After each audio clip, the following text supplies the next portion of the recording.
They include all the traditions: Shintoism, Jainism, Sikhism, Buddhism, Christianity, paganism, science, secularism, humanism, new religious movements, etc., etc. That's on my website. And I'd like to see this taught in all schools, in America, in Iran, in Israel, in Saudi Arabia, in England, Scotland, Ireland, etc. When I've been head of RE, I've always got kids to learn this, and it's. I wish I'd been taught it as a child. It took me 30 years of study to work this out. That's why I'm sharing it now. Okay, another thing that I'm doing is is create the multi-faith, multicultural mediation service. This is another counter-strategy to ignorance and war. My argument, which is in my doctoral thesis, is that if we got these different faith communities, let's say all that lot, 168 boxes, to mediate their conflicts, instead of attacking and bombing each other, if they could send in teams of scholars to work out common truths, and come up with formulas like peace treaties between all the boxes. I'd like all these boxes to sign a peace treaty with each other. I've written a draft of it called the Interfaith Peace Treaty. It can be improved, people can perfect it. Other people have been inspired to write their own.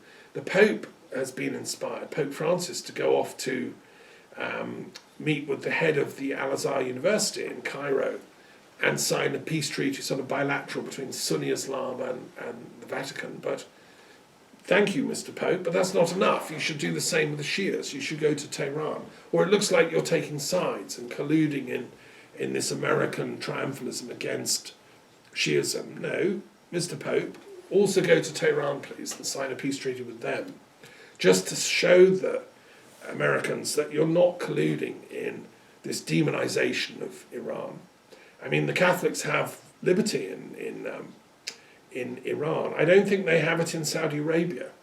I think that you'll find that in Iran there are more Christians, and it was evangelized by my namesake Thomas. So I think, go to Tehran, Mr. Pope, and sign a treaty there. But so that ongoing work of mediating between these conflicts is what I'm up to. And in that capacity, that's why I set up this Truth and Reconciliation Commission for the Middle East. And that, again, is ongoing work. We need more helpers, more volunteers, more people to help. If you're inspired and motivated to get involved in any of the peace work I'm doing, there's room for you at the table. To build an aggregate counterforce of truth to oppose the aggregate of lies that I talked about. And even now I've set up a Centre for Bremain Studies, because Bremain, as I say, is just one of these. Brexit is one of the aggregate of truth that we're suffering under. It's like the dust that came down with the buildings in New York. It's got everywhere, these lies. We have to do a clean-up act, and we have to find out how the truth has collapsed and reconstruct it. And the Centre for Bremain Studies is trying to do that in relation to the Brexit phenomena. And I've been in touch with political scientists all over the UK and internationally. Also people that study referendums and how they should be run. That referendum in 2016 was absolutely an amateurish production designed to create, Brexit, it seems. Also, I've been involved in Iranian and Western comparative philosophical studies, because in the Castle of the Muses, I had a study day on Iranian and Western intellectual convergence. And the fact is that the Iranian tradition and the Western European American traditions are much closer than people realize. If you study Iranian philosophy, as I've done, both Islamic and Zoroastrian, which was the earlier form, they go back to common roots. Zoroaster lived at a time when the Druids were active in Europe, and they had this very strict teaching about truth. You couldn't be a Druid unless you were a truth seer and a truth communicator. They were the judges of the Celtic tribes. Well, the same with the Zoroastrians. Zoroaster was a kind of Druid who believed in probity and righteousness. Like a Druid, he was able to download from the spiritual kingdoms and the pantheon of deities and the forces of light. And his Gathas are some of the oldest texts known to humanity. This is a sacred book.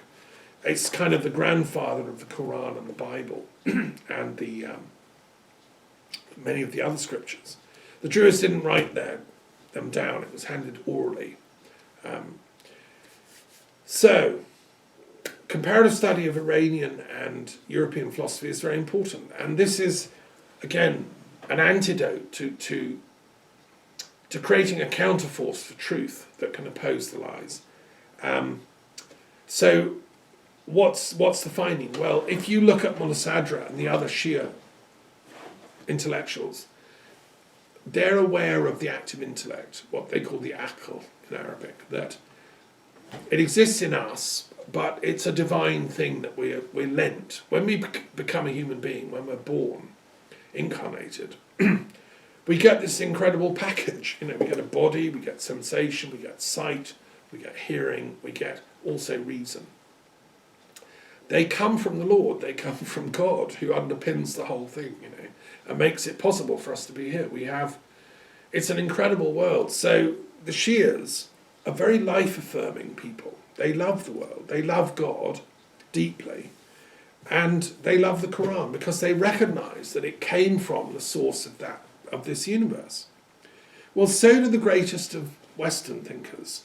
I taught at the Muslim College in London with a great Arabic intellectual from Britain called Dr. Zaki Badawi for several years, and he was a close friend of mine who inspired me to seriously look at Islamic studies, and that's why I'm doing my commentary on the Quran, because so many people in the West don't understand its beauty and its depth.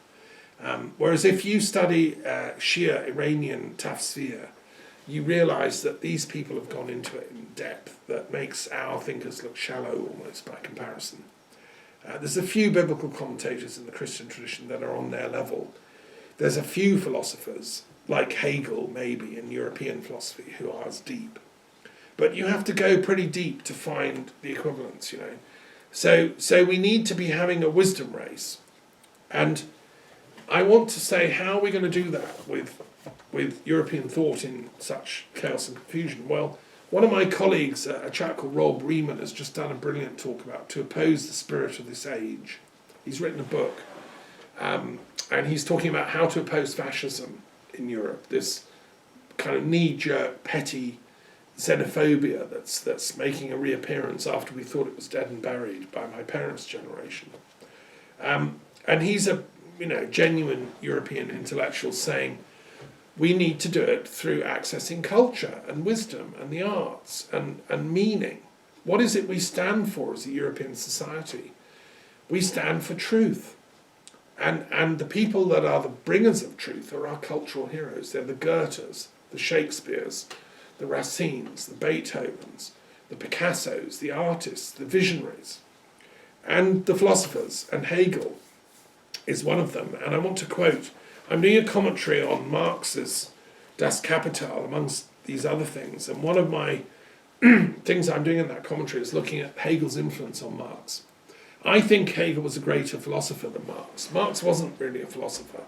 He was an economist and a journalist, self-taught economist and journalist who hijacked bits of Marx to buttress his arguments, hijacked bits of Hegel, but he never really, I don't think, fully understood Hegel. So I'm trying to do a reworking of Marx, as if, it's kind of like an exam correction I'm doing of him. And I'm trying to show, look, this is the bit that he pinched from Hegel, but he distorted it, he got it wrong. And there's a fantastic passage in Hegel's work, The Philosophy of Right, which was he wrote towards the end of his life. He was professor of philosophy at Berlin. He was born in Stuttgart, which is on the Neckar River. It's part of the old Druid heartland of the Celts of that region of southern Germany. And it's close to Tübingen, where he studied theology. And then he went, eventually, he became a headmaster in Nuremberg. He was a teacher of school, like me. And then he was given a chair at Berlin.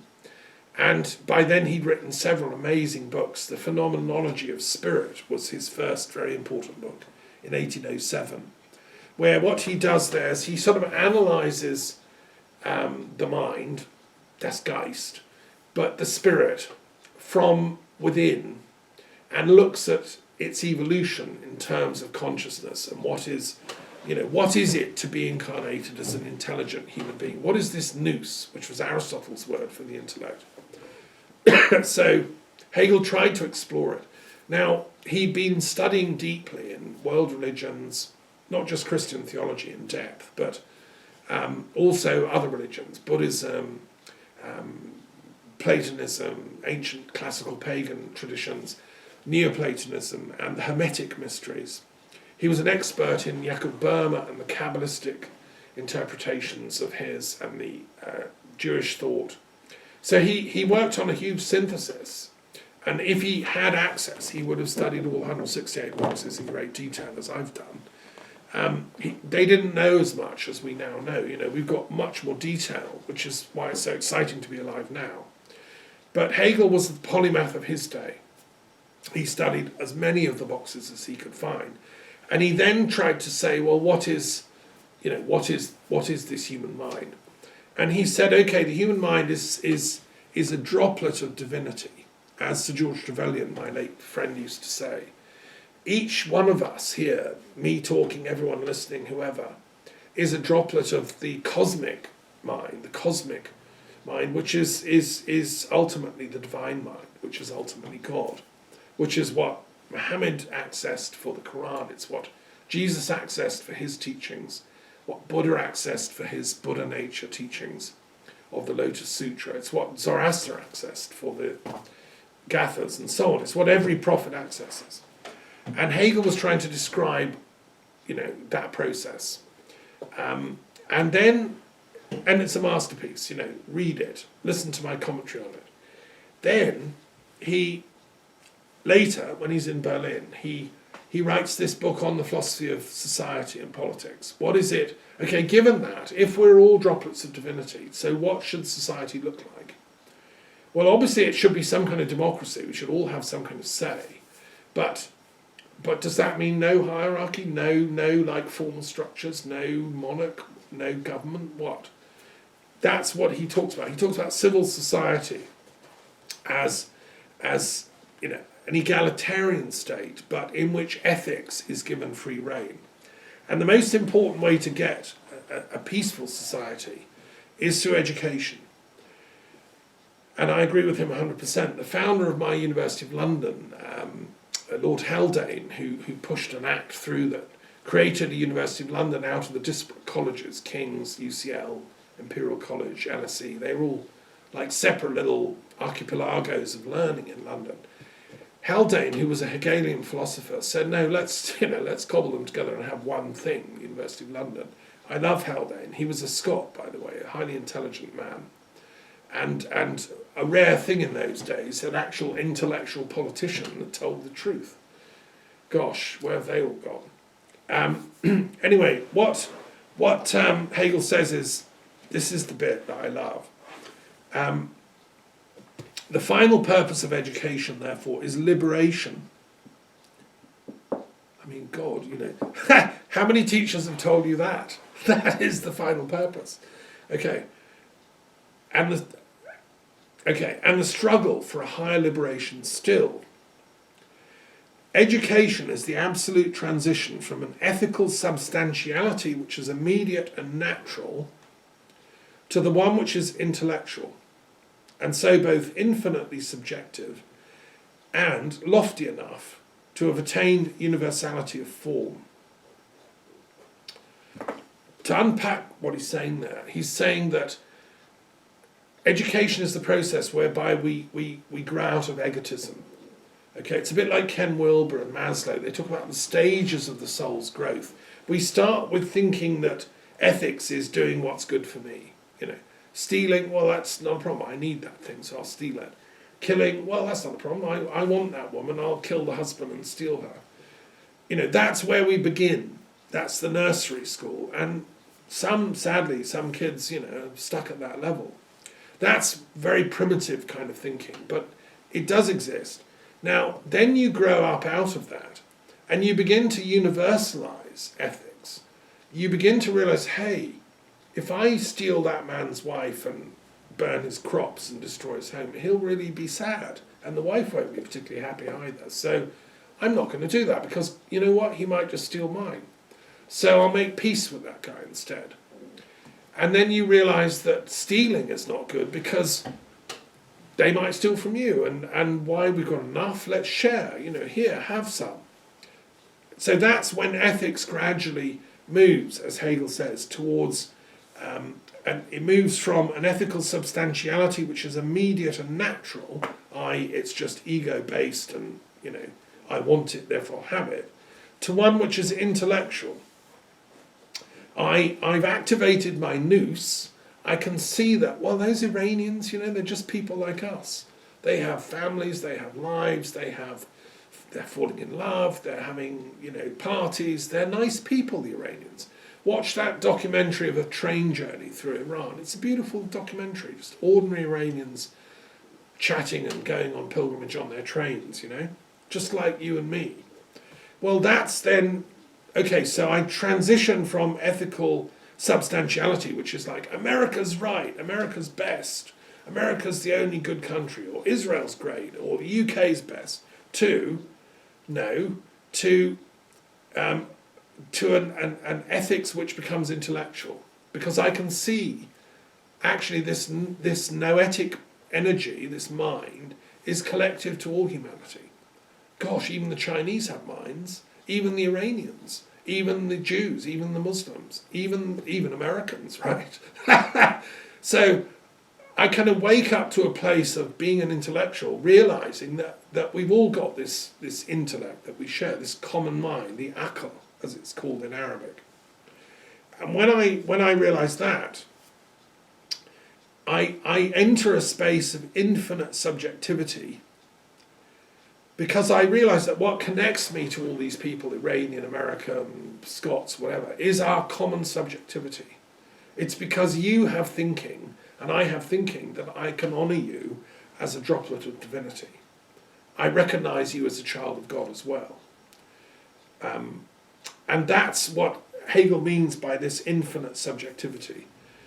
Because together we're all droplets of God. So our way of praising the absolute God is to honour each other's subjectivity. And then that education process continues. It becomes lofty enough to have attained universality of form. In other words, it's not just I'm going to love fellow English people, or I'm going to love people from, my tribe. I'm only going to love people from the University of London. I hate Oxford people or Cambridge or Harvard people. No, that's pathetic. I'm going to love anybody that has attained, this universality of form, because I've seen it potentially within us all.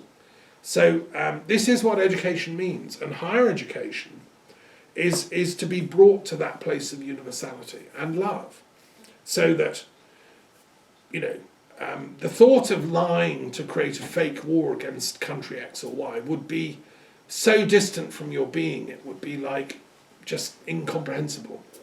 And my problem with the kind of degree of educational qualification of the politicians that are faking these wars, like Johnson and Theresa May and Netanyahu in Israel and Trump and Bolton, is they simply have never read their Hegel. They have no understanding of the higher purposes of education. I mean, Trump, this is what they're delighted in, saying they're anti-intellectuals. Trump is a blatant form of that. Farage and the populists like Steve Bannon and so on. They're maybe individually quite clever, but they're clever in streetwise ways of robbery and thuggery. These, anyway, I appeal to, this is why I'm working with the World Intellectual Forum, which is, there's a few of us who have realised this universal intellectuality which underpins us all. I'd like to welcome Iranian philosophers to join us. American philosophers are welcome. There's a few, but not enough. Where are the people of conscience of these nations?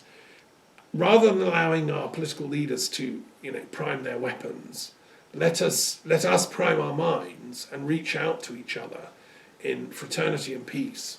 Just as I did with Russians during the Cold War with other philosophers. We made peace meetings, conferences in Brighton and Boston and Moscow to discuss common philosophical ground. So that's the work I'm doing as a philosopher.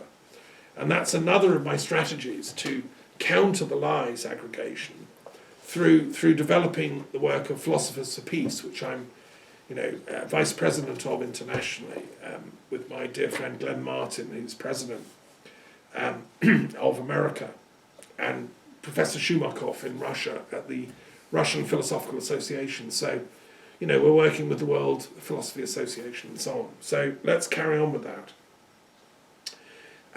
Another strategy I've come up with to counter the lies is the International Historical Commission for 9/11. I've mentioned this before. I want to work with professional trained historians.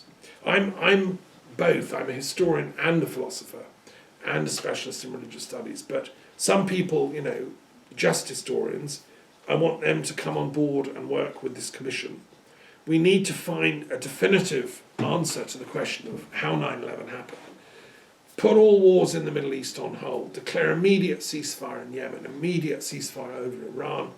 Fund and support the International Historical Commission for 9/11. Every American, every citizen of the Middle East should want to support this because we want the truth.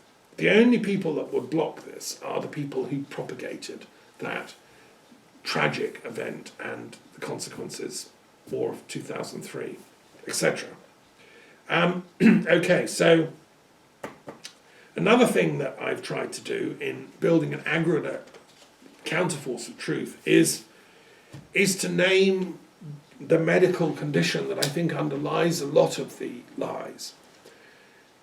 I've dealt a lot with mental health issues, with mentally ill people, and I've noticed that truth is one of the things that goes out the window when you become mentally ill. You can't actually tell what is truth anymore. You're hearing voices, you're perplexed, the world is a dark, dangerous place. So you lose all sense of truth. And then you lose yourself because you lose sight of what, if you want truth, you've got to have someone to put it. You've got to have a mind that is intact. And you end up fearful of any kind of truth. So you end up in what I call Sophiophobia, which is afraid of wisdom.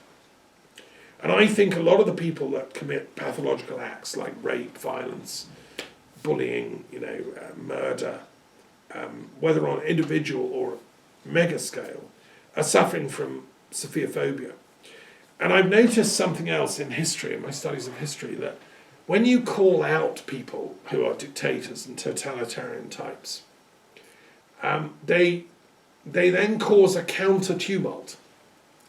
I'm looking for a new word for this. So when Caesar was accused of war crimes against the Gauls by the Roman Senate, as was done, not many people know this, Pompey and other great Republican leaders in Rome thought Caesar had gone over the top. He'd gone mad. He'd killed about 3 million Gauls, rampaging around Gaul, doing it all in the name of the Republic. But the Republic had never said do war crimes. The Romans did have some sort of ethics. And they recalled Caesar to come and answer a war crimes charge in Rome at the Senate.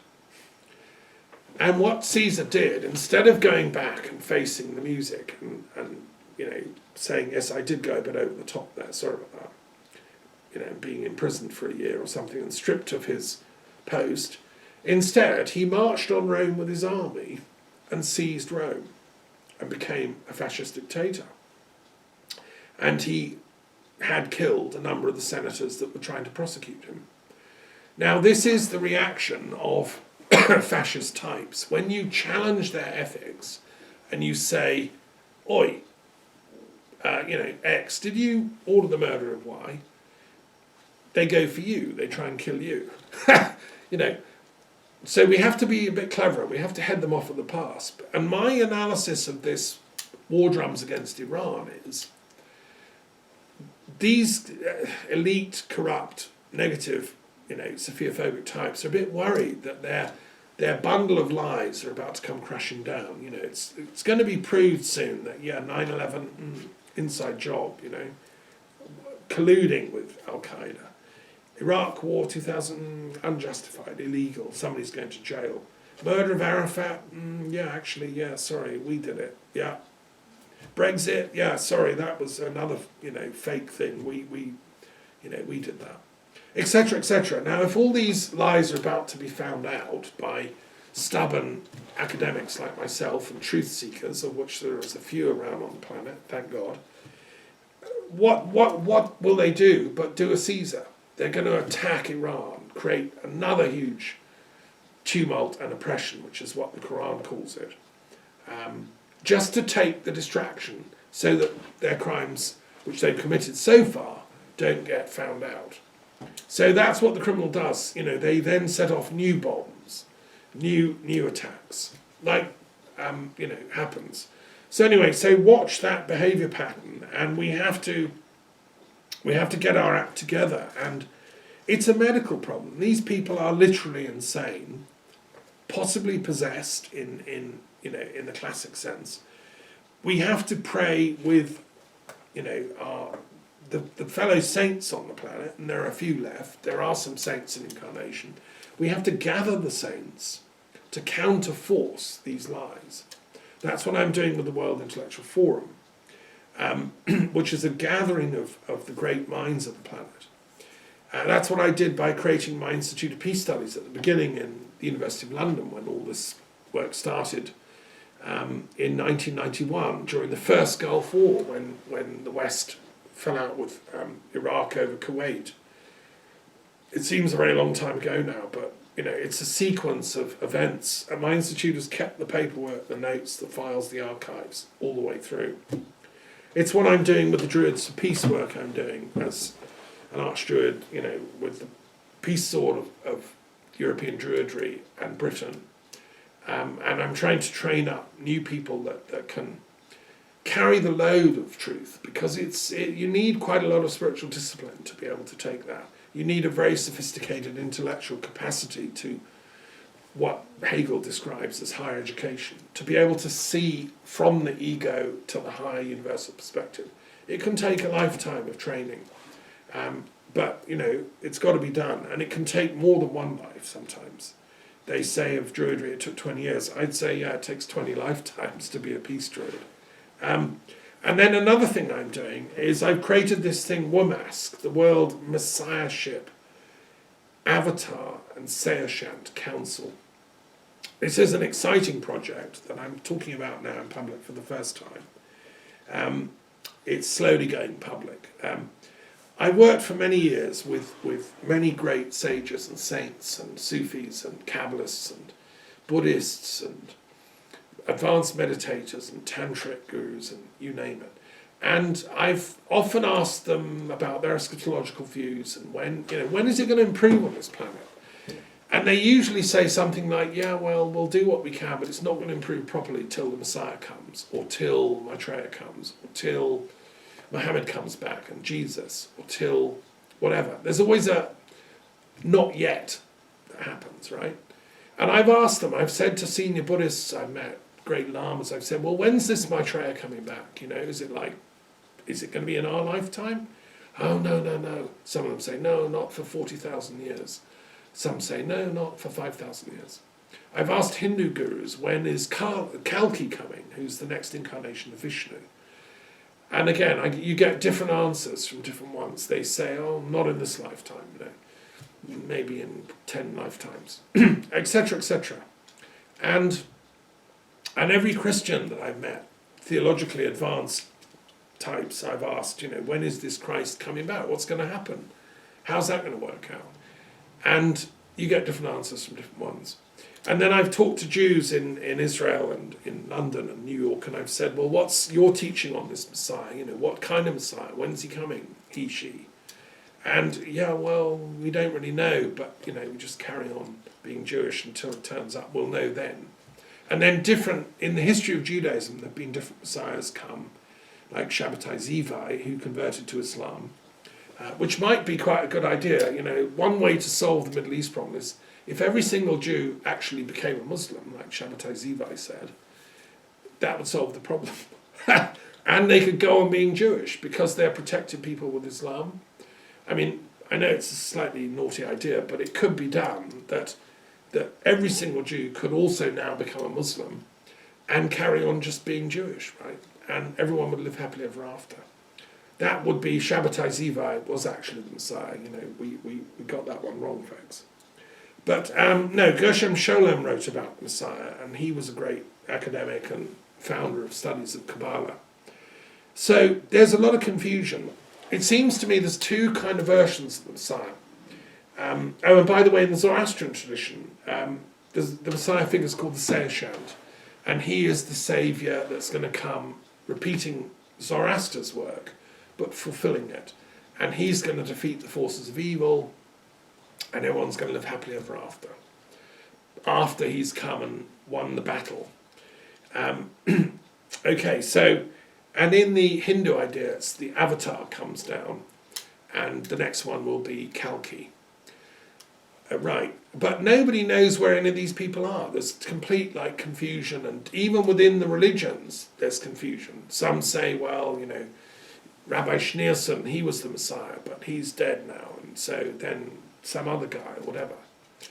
What I'm saying is, let's get some clarity here. Because there's a bit of a logjam on world peace until we get this one sorted out. Because different groups, there seem to be two basic understandings of what this Messiah thing is about. One is that, and it's a bit like Hegel said, there's an education in ethics. One is he's going to come and save our tribe, our tradition. So he's going to be Christ coming back to save Christians, and everyone else is going to be blown up with fire. The versions of that are he's going to be Christ coming back to save just Protestant Christians, evangelical Christians, and he's going to blow up everyone else, including the Catholics. Catholic version is he's going to come back and save the Catholic Christians, and he's going to kill everyone else apart from, well, now everyone, including the Protestants and everyone else. That's gone out of fashion among the Catholics. I don't think anyone ever believes that. Since Karl Rahner and Vatican II, that's not Catholic doctrine anymore. Among the Protestant evangelicals, I think they still have their version of the angry Messiah coming back. I don't buy it at all. And then you get a similar thing in Islam. You get some people saying, yes, angry Muhammad's coming back, angry Jesus with him, and they're going to kill everyone that isn't a Muslim. They're going to rain fire from heaven, and everyone's for the chop. And that's what ISIS believe. When ISIS wave their black flags and roam around in their jeeps shooting Shias, they believe they're doing it in the name of their Messiah, which is the angry Islamic Messiah. And they believe their founder was a manifestation of that. And that's why these kind of types do their terrorist bombings, because they think they're doing it in the name of their Messiah, which is a very angry Messiah. Among the Jewish community, it's split. You have the angry Jewish community, who are the more right-wing extremist, who say the Messiah's coming back, he'll be a son of David, and he's going to just save the Jews. Everyone else is going to be destroyed. Look, it says in the Bible. Only Israel's going to be saved. Maybe a few Christian Zionists will be allowed to be saved as well. They'll sneak in the back door, like, John Bolton types and Steve Bannon, as long as they've helped us kill all the others. That's the extremist Israeli Jewish perspective. Then there's the more mainstream moderate, which is the majority of decent, ordinary Israelis who say, no, that's ridiculous.